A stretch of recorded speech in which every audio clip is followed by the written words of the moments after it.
आइए स्टूडेंट, अब हम नेक्स्ट टॉपिक स्टार्ट करते हैं विच इज सॉल्वे प्रोसेस। देखिए स्टूडेंट, सोडियम कार्बोनेट एक इंपॉर्टेंट केमिकल है और वो सॉल्वे प्रोसेस के जरिए बनाया जाता है। तो सॉल्वे प्रोसेस एक कॉन्टिन्यूस प्रोसेस है जिसमें सोडियम कार्बोनेट की मेनली मैन्युफैक्चरिंग होती है। तो सोडियम कार्बोनेट आपकी स्क्रीन पे शो भी हो रहा है, ये पाउडर फॉर्म में होता है, सॉलिड फॉर्म में होता है।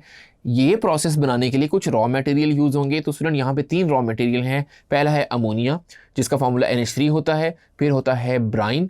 ब्राइन देखें, ब्राइन एक्चुअली सोडियम क्लोराइड का सोल्यूशन वाटर में होता है, यानी उसमें NaCl प्लस वाटर ये मिलके क्या बनाता है, ब्राइन बनाता है। फिर फाइनली एक और केमिकल यूज होता है इसको बनाने के लिए जो कि लाइमस्टोन जिसका फॉर्मूला CaCO3 होता है। तो ये तीनों आपने ध्यान में रखने हैं, ये इसके रॉ मटेरियल हैं। हर वो चीज़ रॉ मटेरियल होती है जो भी किसी भी चीज़ को बनाने के लिए यूज होती है। क्योंकि स्टूडेंट अमोनिया, ब्राइन और लाइमस्टोन ये सोडियम कार्बोनेट बनाने के लिए यूज हो रहे हैं, इस वजह से ये क्या कहलाएंगे, सोडियम कार्बोनेट के रॉ मटेरियल यानी सॉल्वे प्रोसेस के रॉ मटेरियल कहलाएंगे। सो आइए स्टूडेंट देखते हैं कि सॉल्वे प्रोसेस कैसे होता है, कैसे ये काम करता है। तो सबसे पहले हम देखते हैं कि ब्राइन एक पहला रॉ मटेरियल जो कि NaCl और वाटर का मिक्सचर था। तो पहला रॉ मटेरियल आपने ब्राइन लिया, दूसरा रॉ मटेरियल अमोनिया लिया। इन दोनों को स्टूडेंट आप करते हैं मिक्स, और मिक्स जब करेंगे तो इसको हम कहेंगे अमोनिएटेड ब्राइन। सो स्टूडेंट यानी ब्राइन में एक्चुअली अमोनिया आ गया तो हम इसको कहेंगे अमोनिएटेड ब्राइन। अब इस अमोनिएटेड ब्राइन के अंदर 3 चीज़ें हैं, एक तो NaCl होगा, दूसरा होगा वाटर और तीसरा क्या चीज़ होगी, अमोनिया। ये आपने यहाँ पे ध्यान में रखनी है, NaCl, वाटर और अमोनिया। अब स्टूडेंट इसको मिक्सचर को आप ले जाते हैं कार्बोनेटिंग टावर के अंदर। कार्बोनेटिंग टावर में याद रखें कि CO2 यूज होती है। CO2 यहाँ पे रॉ मटेरियल तो नहीं है, लेकिन हम उसको बनाएंगे और पहले प्रोड्यूस करेंगे CO2 को, और फिर इसके अंदर हम कार्बोनेटिक टावर के अंदर उसको ऐड करेंगे। तो CO2 जाहिर सी बात है कुछ ना कुछ रिएक्शन करेगा। सो हम देखते हैं यहाँ पे रिएक्शन क्या होगा। तो कार्बोनेटिक टावर के अंदर अब आपने याद रखना है 4 चीजें हो गई। पहला तो NaCl, दूसरा वाटर, तीसरा अमोनिया और चौथी क्या चीज़ हम एंटर कर रहे हैं, CO2। और ये भी याद रखें CO2 रॉ मटेरियल नहीं है, ये मैं बार बार आपको बता रहा हूँ। तो कार्बोनेटिक टावर के अंदर रिएक्शन देखें क्या होगा। सबसे पहले जो CO2, अमोनिया और वाटर 3 जो केमिकल हैं वो आपस में मिक्स होंगे और बनाएंगे अमोनियम कार्बोनेट जिसका फॉर्मूला होता है NH4CO3। अब स्टूडेंट याद रखें कि अमोनियम कार्बोनेट जब बना तो उसमें जो चौथी चीज रह गई थी जो कि NaCl है, उसके साथ अमोनियम कार्बोनेट रिएक्ट कर जाएगा और क्या बना जाएगा, सोडियम हाइड्रोजन कार्बोनेट बनाएगा। सोडियम हाइड्रोजन कार्बोनेट को हम सोडियम बाइकार्बोनेट भी कहते हैं। तो सोडियम हाइड्रोजन कार्बोनेट बन रहा है, साथ साथ इसके अमोनियम क्लोराइड भी बनेगा। अब आपके जहन में जो क्वेश्चन आ रहा होगा कि CO2 जो हम यहाँ पे एंटर कर रहे हैं वो कहाँ से एंटर कर रहे हैं, तो उसको हम पहले बनाएंगे। तो उसके लिए जो तीसरा रॉ मटेरियल है वो एक्चुअली यहाँ पर यूज होगा। उसका नाम क्या था, लाइमस्टोन, जिसका मैंने आपको बताया फॉर्मूला है CaCO3। तो लाइमस्टोन को स्टूडेंट हम करते हैं हीट करने के लिए किल्न यूज होती है, तो उसको हम किल्न में हीट करेंगे। तो लाइमस्टोन को जब हम हीट करते हैं तो उसमें कैल्शियम ऑक्साइड बनता है और कार्बन डाइऑक्साइड गैस बनती है। सो कैल्शियम ऑक्साइड तो सॉलिड में होता है, लेकिन कार्बन डाइऑक्साइड गैस स्टेट में होती है। तो ये जो गैस है, ये जो CO2 यहाँ से बनेगी, उसको हम एंटर करवा देंगे कार्बोनेटिंग टावर के अंदर। तो यहाँ तक स्टूडेंट आपको प्रोसेस समझ आ गया होगा कि अभी तक हमने क्या बना लिया, हमने फाइनली बना लिया सोडियम हाइड्रोजन कार्बोनेट यानी सोडियम बाइकार्बोनेट और अमोनियम क्लोराइड, और कार्बन डाइऑक्साइड कैसे आई वो हमने इसको भी देख लिया।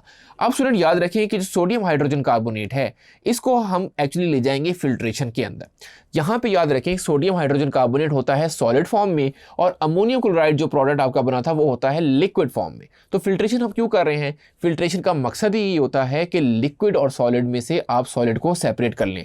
इसकी एग्जांपल कॉमन ये है, जैसे चाय जब आप बनाते हैं तो उसमें एक्चुअली चाय की पत्ती भी होती है, तो उसको आप चाय की छलनी में से सेपरेट करते हैं। तो छलनी का काम क्या होता है, जो स्ट्रेनर होता है, स्ट्रेनर के टॉप पे क्या आ जाती है, आपकी चाय की पत्ती आ जाती है और चाय जो है वो प्योर नीचे आ जाती है। तो लिक्विड में से जब भी सॉलिड के पार्टिकल को सेपरेट करना हो तो हम फिल्ट्रेशन का इस्तेमाल करते हैं। तो यहाँ पे फिल्ट्रेशन क्यों हो रही है, हमने 2 केमिकल को सेपरेट करना है, यानी अमोनियम क्लोराइड जो कि लिक्विड फॉर्म में है उसको हमने अलग कर लेना है, और सोडियम हाइड्रोजन कार्बोनेट जिसको हम सोडियम बाइकार्बोनेट कह रहे हैं वो भी यहाँ पे अलग हो जाएगा। तो सबसे पहले हम सोडियम बाइकार्बोनेट को देखेंगे कि उसके साथ क्या हो रहा है।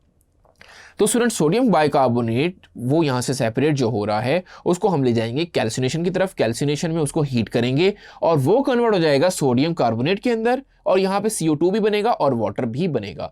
यहाँ पे स्टूडेंट याद रखें कि जो CO2 गैस बनेगी इस रिएक्शन के अंदर यानी कैल्सिनेशन के अंदर, उस CO2 को हम ज़ाया नहीं करेंगे, उसको दोबारा उसी लाइन में डाल देंगे जहाँ से एक्चुअली लाइमस्टोन आ रहा था, जहाँ से CO2 ऑलरेडी आ रही थी, उसी लाइन के अंदर हम इसको एंटर कर देंगे और दोबारा कार्बोनेटिंग टावर में इसको ले जाएंगे। तो स्टूडेंट ये प्रोसेस देखिए, इस वजह से ये चीप भी है कि जो चीज़ बन रही है वो दोबारा रीयूज भी हो रही है। अब हम बात करेंगे कि जो अमोनियम क्लोराइड बना था उसका हम क्या करेंगे। तो अमोनियम क्लोराइड को स्टूडेंट हम ले जाएंगे अमोनिया रिकवरी के अंदर। अब यहाँ पे क्या काम होगा कि अमोनियम क्लोराइड को रिएक्शन करवाएंगे कैल्शियम हाइड्रोक्साइड के साथ, तो इसमें हमारे पास अमोनिया बनेगा, कैल्शियम क्लोराइड बनेगा और वाटर बनेगा। अब ये जो अमोनिया गैस है स्टूडेंट, ये आपका हम दोबारा इसको प्रोसेस में दोबारा यूज़ कर सकते हैं, मैं एंड में बताऊंगा इसको कैसे यूज़ करेंगे। लेकिन यहाँ पे जहन में आपकी बात आएगी कि अमोनियम क्लोराइड में कैल्शियम हाइड्रोक्साइड कहाँ से आया। कैल्शियम हाइड्रोक्साइड तो हमारे पास कहीं भी नहीं है, तो हम दोबारा चलते हैं लाइमस्टोन, जहाँ पे हमने किल्न में प्रोड्यूस किया था कैल्शियम ऑक्साइड और कार्बन डाइऑक्साइड। कार्बन डाइऑक्साइड को तो हमने यूज़ कर लिया था कार्बोनेटिंग टावर के अंदर, लेकिन जो कैल्शियम ऑक्साइड है देखिए उसके साथ हम क्या करेंगे, उसको स्टूडेंट हम ले जाएंगे लाइम्स लेकर के अंदर, वाटर उसमें मिलाएंगे और लाइम्स लेकर कैल्शियम ऑक्साइड को बना देगा कैल्शियम हाइड्रोक्साइड के अंदर। इसी कैल्शियम हाइड्रोक्साइड को फिर हम ले जाएंगे अमोनिया रिकवरी में और कैल्शियम हाइड्रोक्साइड का CaOH2 का रिएक्शन होगा अमोनियम क्लोराइड के साथ। अमोनियम क्लोराइड और CaOH जो कैल्शियम हाइड्रोक्साइड है इसके रिएक्शन में बनेगी अमोनिया, कैल्शियम क्लोराइड और वाटर।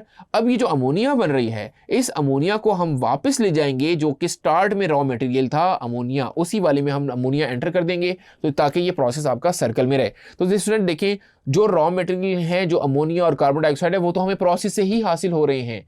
सो आपका ये प्रोसेस बहुत ज़्यादा इस तरीके से चीप हो जाता है कि रॉ मटेरियल जो बन जाते हैं उसी को हम दोबारा रीयूज़ कर सकते हैं।